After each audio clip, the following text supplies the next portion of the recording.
Distinguished guests, colleagues, ladies and gentlemen, welcome to the regional workshop on accelerating AMR action through antimicrobial stewardship in Europe. My name is Sabiha Isaac. I am chairperson of the Global Respiratory Infection Partnership, sponsored by an unrestricted educational grant from Reckitt in the United Kingdom. Reckitt has sponsored this pharmacy-led stewardship initiative in partnership with the International Pharmaceutical Federation since 2019. It is now my pleasure to introduce the AMR advocates for the region who will be facilitating the workshop. Our first advocate is Philip Howard, who is president of the British Society of Antimicrobial Chemotherapy and AMR Regional Antimicrobial Stewardship Lead for the NHS England and NHS Improvement North East and Yorkshire.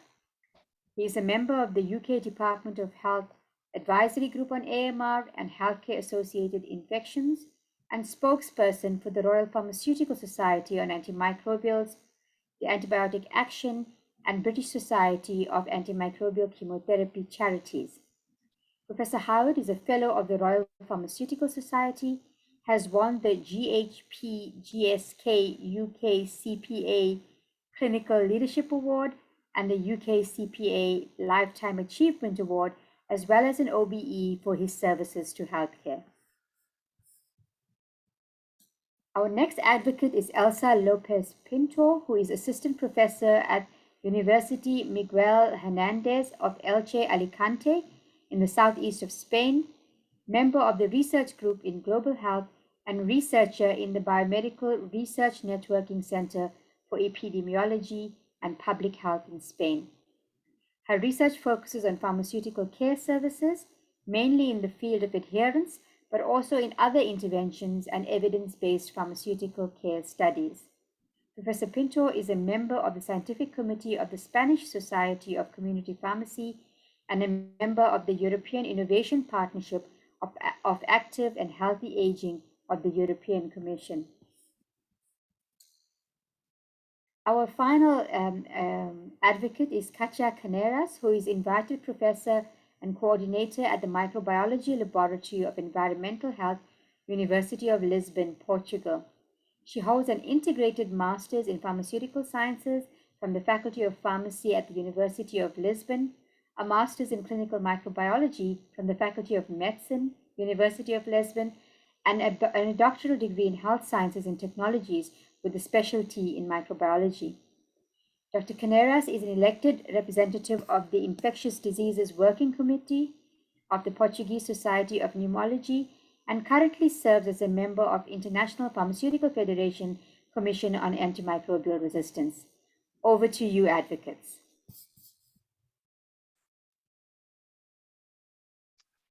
Welcome, everybody. I would like to kick off our session by just giving you an outline of what we'd like to cover today. So we're going to spend the first part of the session going through the roadmap and our progress. And we're going to spend most of the session that we've got looking at 3 case studies from across Europe and having a panel discussion around antimicrobial stewardship in action.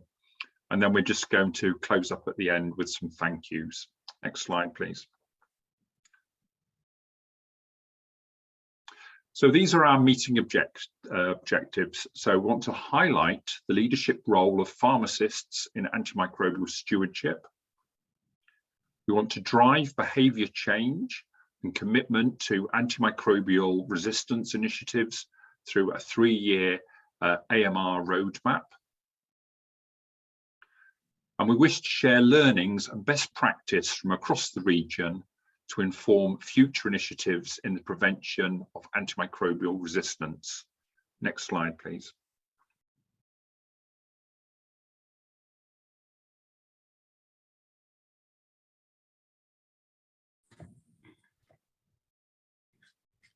Thank you. Good afternoon, everybody. It's great to be here again, 1 year later, presenting the advance of our roadmap for AMR action in Europe. Firstly, I would like to thank you, the FIP group Reckitt Partnership, for inviting me today to co-chair this workshop with my colleagues Philly and Katya. It's a great pleasure. And well, we are going to look back at the roadmap that we agreed on 1 year ago in the FIP Virtual 2020 workshop. This roadmap for Europe includes initiatives that will enable pharmacy to drive mitigation strategies for reducing inappropriate antibiotic use and become AMR stewards over the next decade. These initiatives are aligned with the 3 strategic objectives of the Global Action Plan on AMR, which are firstly, to improve awareness and understanding of AMR through effective communication and training. Secondly, to reduce the incidence of infection through effective sanitation, hygiene, and infection prevention measures. And lastly, to optimize the use of antimicrobial medicines.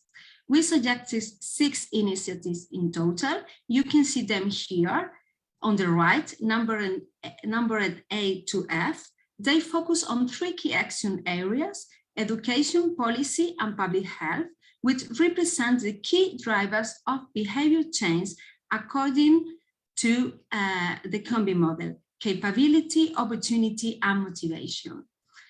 3 of the 6 initiatives were voted as the most interesting in our region. They were Initiative B, to include in the pharmacy and technician CPD and core curricula training on the role of pharmacists as antibiotic stewards, to include drivers on patient demand where inappropriate prescribing happens, and also on managing patient expectations. Initiative C, countries include pharmacists as partners in vaccination programs with roles which can range from the promotion of prevention, counseling, and detection of the population at risk to the administration of vaccines, depending on each country's legislation. And Initiative D, in their national action plans, countries include a monitoring plan of the rational use of the antibiotics dispensed in community pharmacies, as well as the development of programs for optimizing the use of antibiotics at community pharmacy setting. For each initiative, we also agreed on an implementation timeframe. Now, we are going to present the roadmap progress. So we are going to see how the top 3 initiatives are progressing so far. Next slide, please. Please note that we have filled in the table, taking into account the initiative received through the FIP AMR survey, as well as our own fundings, but there are probably more initiatives in this line. So we invite you to please share them with us whenever you can. We want this to be a dynamic roadmap in which all initiatives have a place. Well, let's review the progress that we have made on our roadmap so far. Katya Caneiras, good afternoon. I give you the floor. Thank you, Elsa. Hello, everyone. Thank you for your presence. I'm glad to be here with you. As the first roadmap initiative, we have the main goal to include in the pharmacy and technicians as a core curricular training on the role of pharmacists as antibiotic stewardship. As main achievements, we can speak about the University of Salamanca in Spain that included a training about antibiotic stewardship, and also the Portuguese Pharmaceutical Society that it's making a complete training that includes not only the community pharmacists, but also the clinical analysis pharmacists, the hospital pharmacists, and all the overview that different career of pharmacists can, in the impact that can have on this thematic. Also, as previously mentioned by Elsa, we want to invite you to send us your initiatives and to thank those who submitted to a AMR survey the projects. Also, I want to acknowledge that Ukraine has a post-graduation on this thematic, but we would like to know more details about it. And also University of Sevilla has made AMR campaign. We would like to way forward to the next 2 years, and we aim to integrate the European and national pharmaceutical societies as a driver for universities, and also to implement and disseminate the open access repository of materials, training, and good practice at European level. Elsa, please. Thank you, Katia. Hello again. What are the main achievements in 2021 with regard to Initiative C? Countries include pharmacists as partners in vaccination programs with different roles depending on each country's legislation. Well, I think this is the initiative where we have seen most progress this year. As we know, the pandemic has raised awareness in the population about the importance of prevention and hygiene practices, together with the need for vaccinations. So these practices have greatly improved as a result. In general, most pharmacists in Europe have increased their competencies in the promotion of prevention, counseling, and detection of the population at risk. And in the same line, there are countries in the European Union where the population have been vaccinated against COVID-19 in pharmacies. Specifically, for example, we received an initiative from the University College of London, which ran a training course for university students to become vaccination champions and promote vaccination practices. I think this is a very relevant initiative. It's imperative to train and create awareness about this topic in pharmacy students, as they are the future of the pharmaceutical profession. And today we're going to present a Spanish initiative from the Spanish Society of Community, Family and Clinical Pharmacists, EFAC, on a vaccination program for pharmacists. So this was the summary of our achievement this year. And now, what's next? Let's look at our plans for 2022 and 2023. I think we need to continue working towards these objectives. We should take advantage of the improvement that has taken place in this area, and also of the fact that the pandemic has consolidated community pharmacies as the most accessible healthcare professionals for health advice and counseling. This is therefore a good opportunity to consolidate the role of pharmacists in this field. So one of our goals for the next year is to increase the number of countries which include pharmacists as partners in other vaccination programs, not only COVID-19. And it's also necessary, of course, to continue promoting vaccination training programs for pharmacists, technicians, and pharmacy students. And finally, I think we need to focus on research and on the evaluation and dissemination of our outcomes. Now that most pharmacists in Europe have increased their competencies in vaccination and prevention practices, it's time to generate and disseminate evidence about the added value for health systems and patients of including pharmacists as partners in vaccination programs. Research, we know, that has the potential to influence countries' health policies. So let's evaluate the clinical, economic, and humanistic impact of this professional pharmaceutical service. And it's also important to focus on the process of communicating and transferring the results of our research to policymakers. Moreover, I believe that this should be a core objective for all the initiatives that we put in place.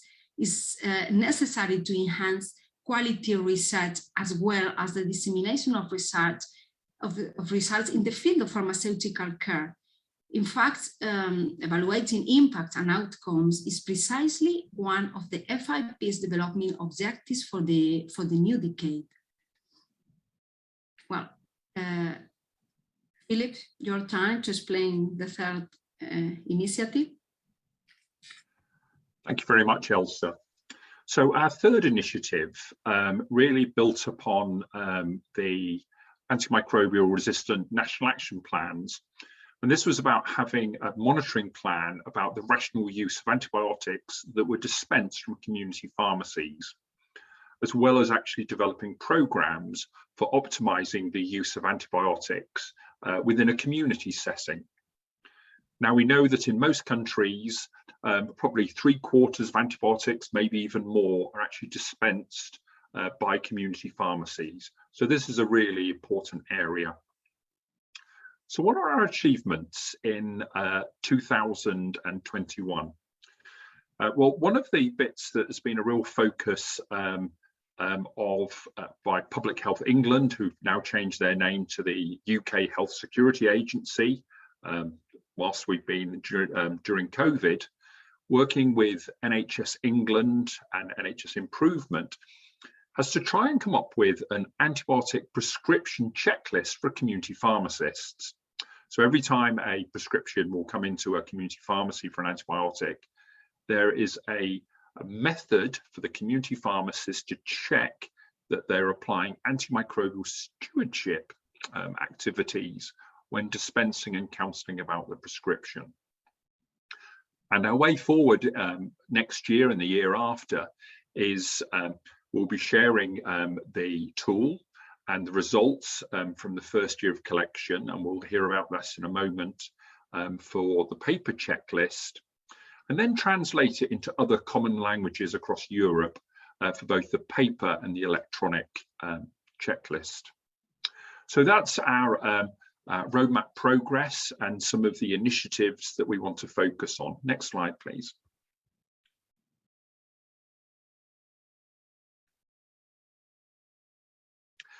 So what we're going to spend our time doing now is actually go through 3 of the case studies which were actually discussed on the previous slides. And then we're going to have a panel discussion afterwards. So we've got 3 speakers listed on the screen. So first of all, myself. So as in the introduction, I was a hospital pharmacist up until a month ago, but I now work as an antimicrobial stewardship lead for the northeast of England and Yorkshire. We're going to hear from Dr. Vicente Boxorli, who's a community pharmacist and president of CIFA. And CIFA is the Spanish Society of Clinical Family and Community Pharmacy. And then we're going to hear from Dr. Tiago Costa, who's a hospital pharmacist from São Miguel Unit of Health, Azores, Portugal. Next slide, please.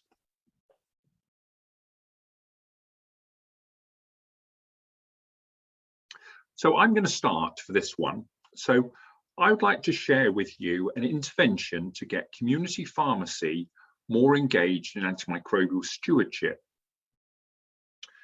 There has been guidance from the National Institute of Clinical Excellence, who are the UK clinical guideline developers, since 2015, that community pharmacy should be engaged in antimicrobial stewardship, supported by ongoing education and training. So the tool I'm about to show you has been developed over a number of years to get community pharmacy to engage in antimicrobial stewardship with every antibiotic prescription they dispense, but at the same time, not increasing the time that it takes. So an antibiotic prescription checklist was developed with practicing community pharmacists and a range of patients. It was then trialled in 12 community pharmacies after training 43 staff to increase their capability, opportunity, and motivation to check antibiotic appropriateness and provide self-care and adherence advice when dispensing antibiotics. And it has now been included in the English Community Pharmacy Quality Scheme for this year. Next slide, please.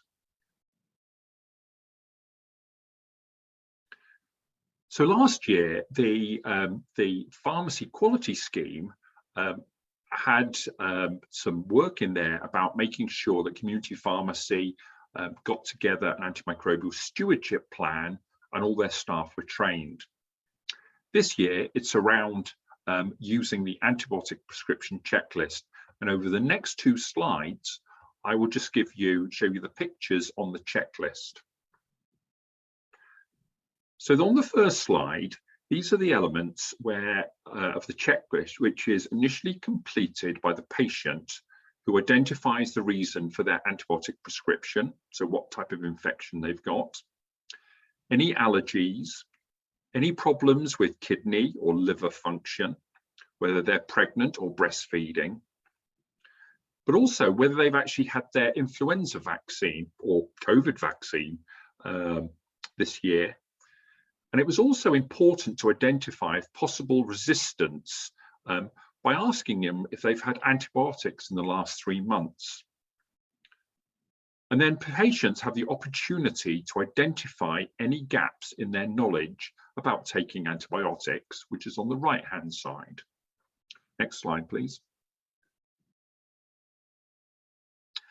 So these 2 slides here, or the 2 bits on here, are what the community pharmacy or community pharmacist or the community pharmacy team complete.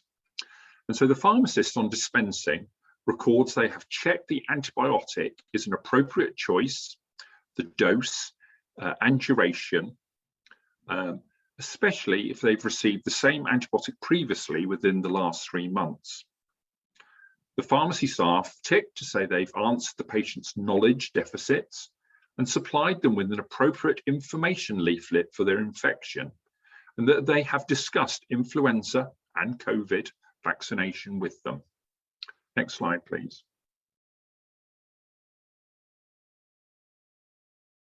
So this year, each community pharmacy that signs up for the pharmacy quality scheme, which is most of the 11,000 pharmacies within England, is expected to do an e-learning for the use of this tool and use the tool on at least 25 occasions over a 4 to 8 week period. They need to record the intervention for the pilot onto a UK Health Security Agency website. And the pharmacy quality scheme for 2021 should demonstrate that a national approach to tailoring information to patients' needs and engaging community pharmacy in an antimicrobial stewardship whilst dispensing antibiotic prescription is possible. So I think the tool can actually be replicated across other countries in Europe with translation of the checklist and e-learning, and could improve the community pharmacy role in improving antibiotic prescribing, patient outcomes with infections, and also vaccination rates. Next slide, please.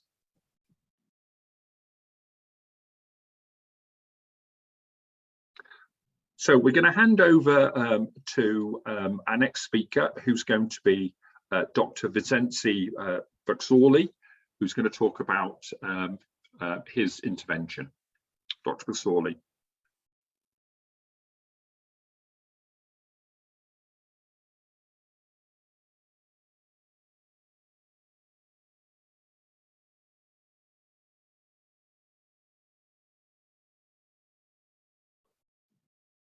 Dr. Buxorley, are you ready to talk to yours?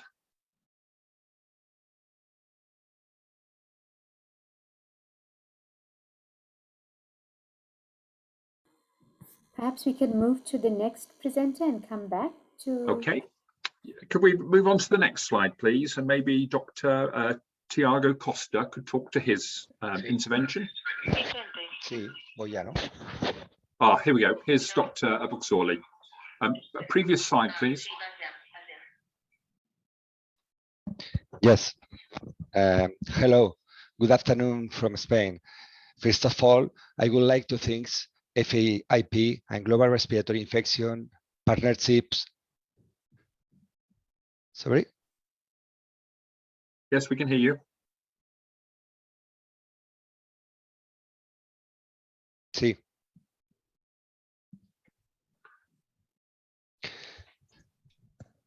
Yes. First of all, I would like to thank FIP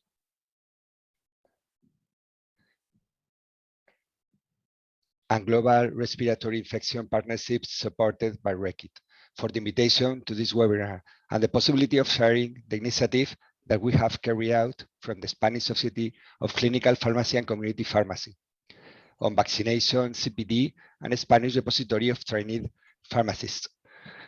For pharmacists, For participants in this webinar who don't know the situation of community pharmacy in Spain, I have to tell them that the health administration doesn't allow the population to be vaccinated in community pharmacy.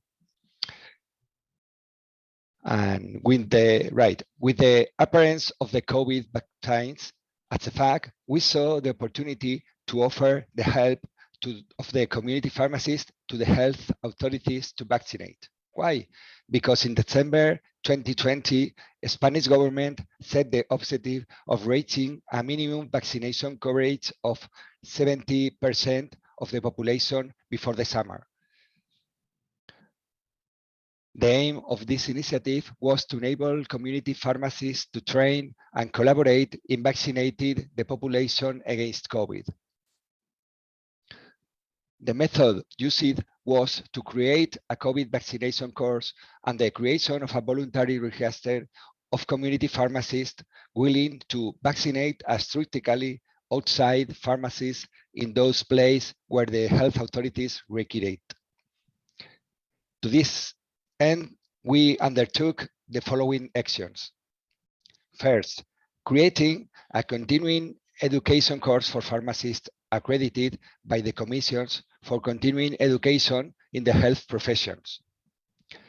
This course allows them training in COVID and thus be able to advise the population of the disease, prevention of COVID infection and vaccines, and training to vaccinate. Second, on 10 March 2021, we offer free of charge by email to the CEFAC community pharmacist database about 12,000 supporters and the Spanish pharmaceutical colleges. Third, inviting the community pharmacists that pass the training course to register in a voluntary register of community pharmacists willing to vaccinate.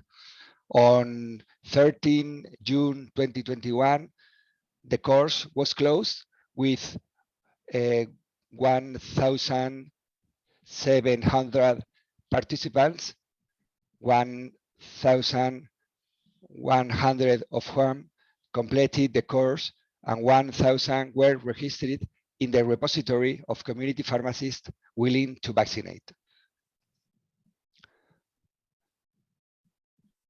For action, offering to all the local health authorities in coordination with the corresponding pharmaceutical colleges the register of community pharmacists willing to vaccinate.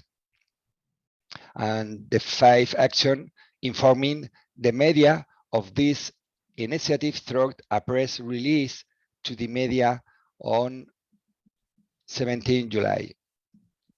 What results we have achieved? To have an accredited course for training community pharmacists in COVID vaccination. 101,000 trained community pharmacists to vaccinate. 1,000 community pharmacist volunteers registered in the repository, trained to vaccine, and willing to vaccinate altruistically outside the pharmacy in those places where the health authorities require aid. What we have not achieved? To participate in vaccinating the population. The health authorities refused help from community pharmacy, despite the fact that it was free of charge, the health crisis and the lack of health professionals to vaccinate. The decision was due to pressure from nurses to prevent the community pharmacists from vaccinating. In Spain, the Nurses Union has a lot of power to influence the health authorities. In addition, the involvement of nurses in vaccinations meant that they couldn't focus on attending to the population in the health centers. And what we have learned, there is a barrier called nursing that doesn't want the community pharmacy to vaccinate. We need to focus on gaining the support of pharmaceutical colleges, patients associations, and the media. We need to gaining the confidence of the health authorities in community pharmacy. It's difficult because the nursing representatives are present in the decision-making bodies of the health authorities, and they don't permit the initiatives of collaboration of community pharmacy with the national health system.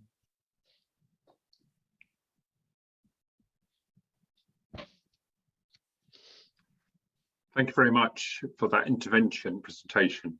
Very impressive. Can we move on to our next speaker, please? Next slide.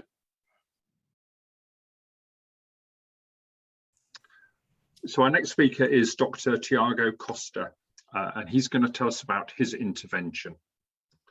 Dr. Costa. Thank you very much for this opportunity to speak a little about this project that was developed in the Azores archipelago, Portugal, namely in São Miguel Island. So to give you a little background information, in Portugal, pharmaceuticals are sold in the community pharmacy in predefined packages. So it's not like a unit dose system. So a patient will buy always what the size of the package that the industry has to sell.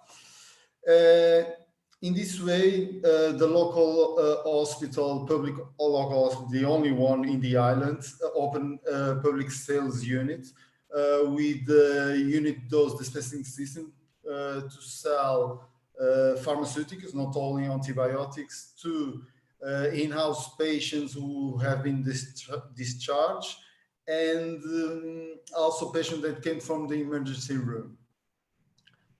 So patients who went to this public sales unit to have their prescriptions filled out, pharmacists and pharmacy technicians analyzed the prescriptions, and after validation, we gave the number of pharmaceuticals that were in agreement with those regimen prescribed by the physician. For that, we used the predefined packages, but we reconditioned it in new packages, in secondary packaging, with the necessary pharmaceutical units for the completion of the treatment. So in this matter, pharmacists, myself, during 1 year, took out all the information that all the prescriptions that arrived in the public sales unit, and took all the information about antibiotics, namely the number of prescriptions of antibiotics and the number of pharmaceutical units that were not dispensed to the patients. All this information was put in a digital database that was Excel, and afterwards, after we analyzed the results, we have achieved the following result: that we made 663 interventions, pharmaceutical interventions, that gave 3,939 pharmaceutical units, corresponding to 1,032.99 euros. Afterwards, we took all of this information and we used the National Institute of Statistics of Portugal with some data, and we extrapolated to a national level, and we found out that there could be a potential of savings in pharmaceutical regarding antibiotics that could achieve 1,444,317 pharmaceutical units, and could reach €500,000 in savings. So what were the main learnings in this study? It was that the unit dose system can provide socioeconomic benefits for healthcare systems, and also prevent AMR because we stopped some pharmaceutical units of antibiotics to reach out the house of patients. That publications say that they dispose them in garbage in the environment. Sometimes they give them to their friends, and this is a public health situation.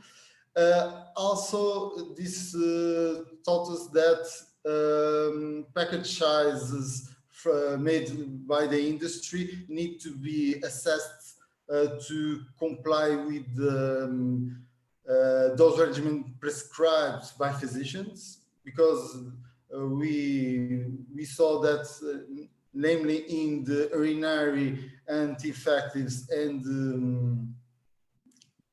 the antiseptics, aminopenicillins and penicillins and bacta-lactamase inhibitors combinations, they achieved the higher number of savings.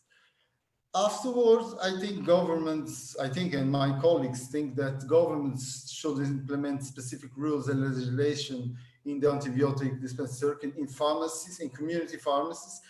Maybe it's time in pharmacies to create a special circuit like narcotics, not exactly, but in unit dose system, because there are few antibiotics in the market, and perhaps we need to dispense it in a unit dose system.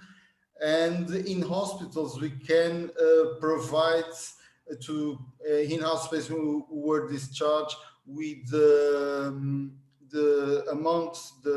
necessary amount to complete the treatment at ambulatory care.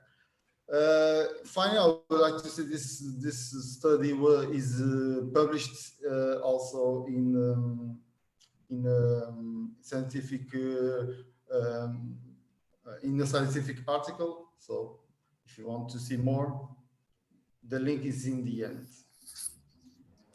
Thank you very much for those brilliant presentations of these 3 cases presentations. So now I will invite all the presents to submit the questions that have of these 3 cases on Q&A box. Now we have here a question, and I will ask for Philip. How long did it take the community pharmacist to administer this intervention? You want to share with us? Yes, thank you, Katia. So we've just done a webinar because our community pharmacists are partway through doing the intervention at the moment. So we got some community pharmacists to feedback how the prescription checklist was working. And I will share the link with you on the chat. Basically, it didn't take any extra time. So they found the best way was either the patient would fill in the checklist whilst they were waiting to give their prescription in the pharmacy, or when the pharmacist was dispensing the prescription, they got one of the pharmacy staff on the counter to complete the form and then hand it to the pharmacist when they were dispensing it. And then when the pharmacist or one of the pharmacy staff was giving the prescription, the antibiotic out, they would then just check against the list to see what information leaflet they needed and what information the patient said they didn't know about how to take their antibiotics. So the feedback from the first, and we've had 1,200 scripts so far in the first 2 weeks that it started, it said it hasn't really added anything to it. We do have an electronic version that we're developing at the moment, which we will be able to hopefully translate if people think it's useful. Because of COVID, patients aren't always coming in. And the other way that people have said that if that patients don't come and collect their tablets and they're delivered, and we're seeing this more and more during COVID, then the pharmacist can often just ring and chat to the patient over the phone. So that will add some extra time. But no, it hasn't really increased the amount of time. Thank you, Philip. I have here also a question to Dr. Vicente. It's my question, and I will merge with Natividad Sanchez Marcos' question. That is, do the pharmacists in Spain administer the flu vaccine at pharmacies? For instance, in Portugal, we also had the same attitude that with COVID vaccination that you mentioned, but the flu vaccine at pharmacies, it's increasing and is now recognized by the Ministry of Health. In Spain, do the pharmacists administer the vaccination at pharmacies? No, not yet. And we have been offered to the health authorities, but as I said, the position of nursing is very big.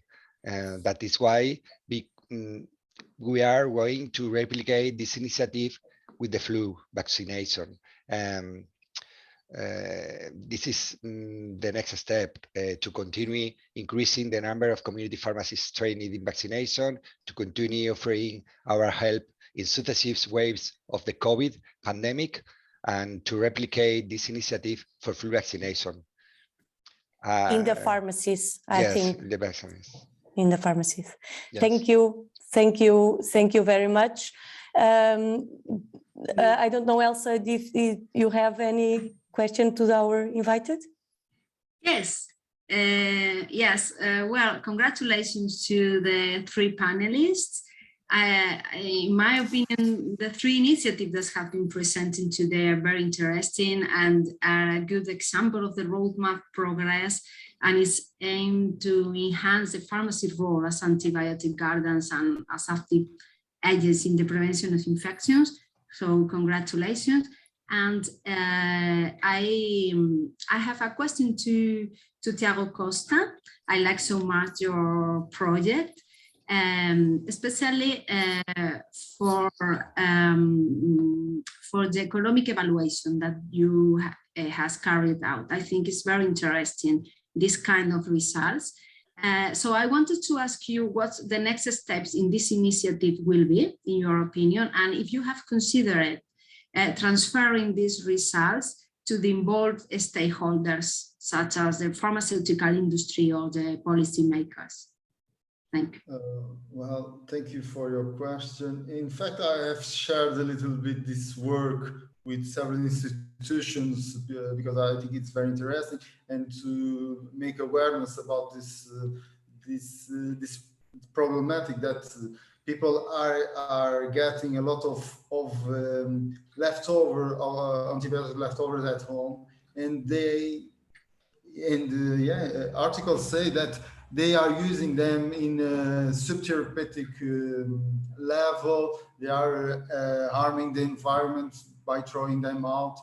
So yeah, I've shared this with a lot of entities in Portugal, international, but until now I didn't get any answer, and I think it's difficult because there is an industry lobby, and it's difficult for pharmacies here in Portugal also to implement a unit dose system. It could be in terms of antibiotic only, because they need to do several adaptations, and yeah. But in fact, I have contacted legislators about this situation, but until now, no answer at all. Okay, thank you, Tiago. Congratulations. And I have a question for Philip too. The antibiotic prescription checklist, I think, is a fantastic tool to improve antibiotic prescribing as well as patient compliance. And this is absolutely in line with our initiative of including in the National Action Plans and Monitoring Plan of the rational use of antibiotics. And I agree with you on it would be very interesting if your initiative could be replicated in other countries in Europe. So my question is, in your opinion, what steps should other countries follow to start implementing this initiative? Which organization or stakeholders should be involved? Yes, thank you. I think one of the ways to look at it, first of all, is for each country's pharmaceutical society or the society that looks after community pharmacy to have a look at the tool and some of the education that we provide with it, and see how it potentially could work in their own country. In England, about 5 years ago, they changed the community pharmacy contract to build in payments for doing clinical services. And so this is how it's worked well. That might not work for all countries, but I think the simple approach of getting patients to tell you what their antibiotic is for, and then letting the pharmacist check against their local or national guidelines, and then give the information that the patient wants, rather than giving the same information to every patient on there. So I would say each society, look at the information that's available. It's freely available, and we've shared the links and some of the evidence base behind it of how we developed it. And then see if it would work for them. And certainly we could work closely from England to adapt it to suit the other countries out there. But it's a tool for people to share. Okay, thank you, Philip, and thank you for your offer. Thank you very much. Thank you all for these presentations and for these clarifications to all the presents.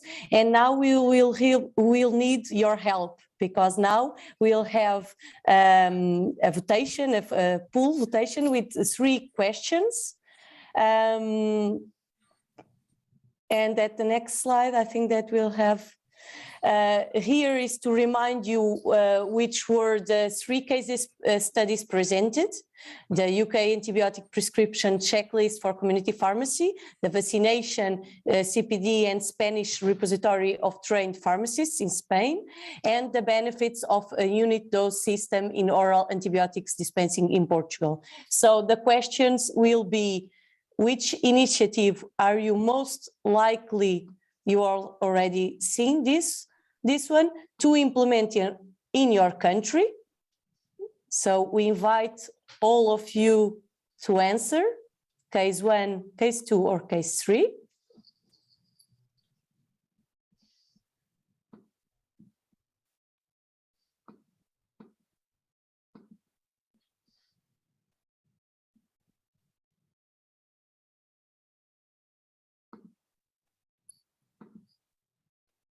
And I think that, I don't know if we already have all answers to this question,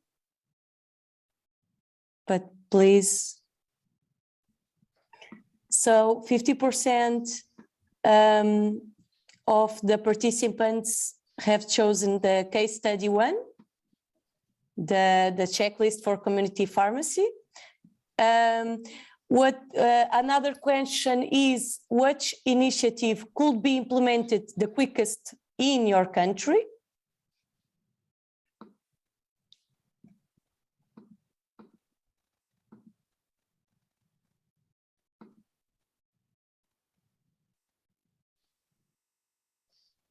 We invite all to answer.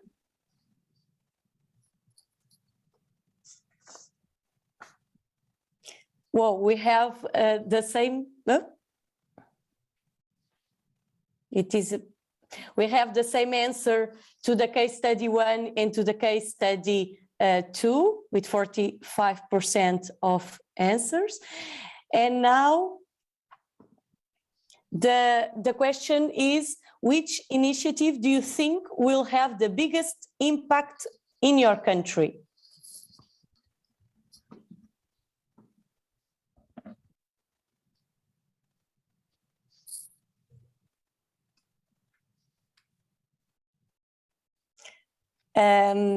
Case study 1 with 45%, and then case study 2, and then case study 3. Congratulations, Philip, as presenter of the case study 1. And now I give you the floor to finish our meeting.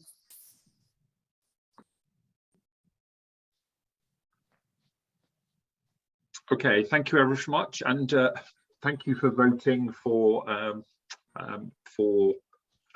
England opportunity to introduce the antibiotic prescription checklist.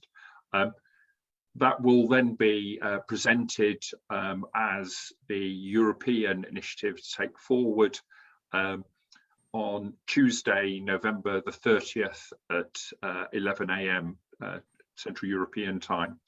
But we must make sure we try and build on all the other brilliant initiatives that we've seen. And we'll hopefully have a lively debate around there. So dial in for Tuesday, November the 30th at 11 AM. And you'll hear the debate, Are Pharmacists Protagonists in the Fight Against Antimicrobial Resistance? The FIP Commission on AMR, who set up the FIP Bureau in 2012, will continue to monitor the progress on the antimicrobial resistance maps each year, and hopefully be stimulating the community of pharmacists to be active agents in minimizing antimicrobial resistance.